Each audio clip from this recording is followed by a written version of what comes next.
Gaza में कहने को तो शांति समझौता हो चुका है, लेकिन इसी के साथ वहां एक नए युद्ध की शुरुआत भी हो गई है।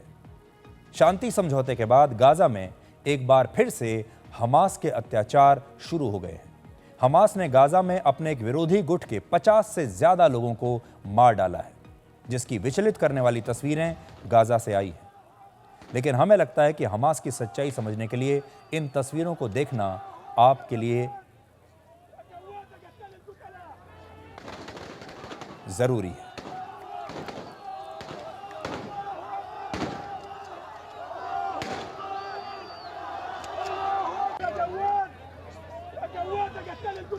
इन लोगों की हमास ने हत्या क्यों की? 8 लोग हैं। हमास ने इन 8 लोगों की हत्या इसलिए की क्योंकि उसका आरोप है कि ये इजराइल के जासूस हैं। तो इन्हें इजराइल का जासूस बताकर, उनकी आंखों पर पट्टी बांधकर उन्हें सरेआम सड़क पर गोली मार दी। यहां भले ही सीज फायर हो चुका है, लेकिन इजराइल के लिए हमास की दुश्मनी कम नहीं हुई है और हमास ने जानबूझकर गोली मारने का यह वीडियो बनाया ताकि दुनिया भर में इसकी चर्चा हो। हम आपको इन 8 लोगों को गोली मारने से ठीक पहले की तस्वीरें दिखा रहे हैं, गोली मारने की तस्वीरें नहीं दिखा रहे हैं। लेकिन हमास ने अब तक 50 से ज्यादा अपने विरोधियों को मार डाला है।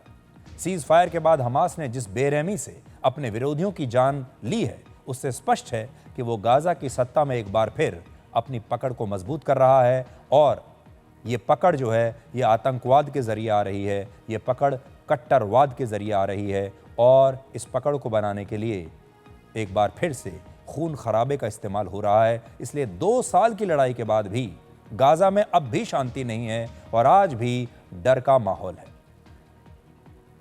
अब गाजा में पहली बार हमास के लड़ाके अपनी इस खास यूनिफॉर्म में दिखाई दे रहे हैं। पिछले 2 साल से ये यूनिफॉर्म दिखाई नहीं दी थी। अब सोचिए, इजराइल ने गाजा में हमास के 20,000 से ज्यादा लड़ाकों को मार दिया है। इन हमलों के दौरान ये सारे लड़ाके जो थे, ये अंडरग्राउंड हो गए थे, ये छिप गए थे।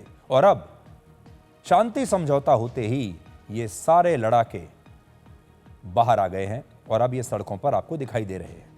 गाजा में कोई पुलिस या कानून का शासन नहीं है, इसलिए वहां के लोगों के लिए ऐसी घटनाएं उनकी जिंदगी का एक हिस्सा बन गई हैं। ऐसी घटनाएं वहां पर आम बात है।